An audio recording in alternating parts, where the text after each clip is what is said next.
Hello guys, দেখেন আপনারা T210 soldering iron খারাপ হয়েছে।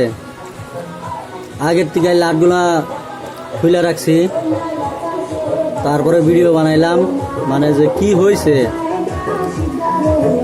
দেখেন আপনারা।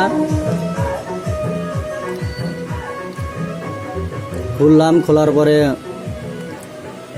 হয়তো ক্যাপাসিটার বাস্ট হয়ে গেছে। এই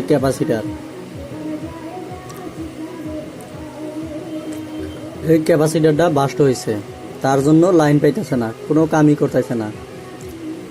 এই ক্যাপাসিটারটা চেঞ্জ করলে ঠিক হয়ে যাব।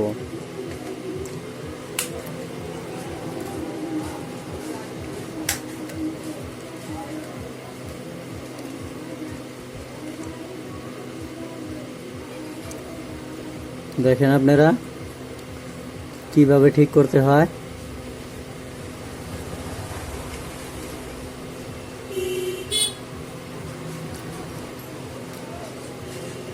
ধন্যবাদ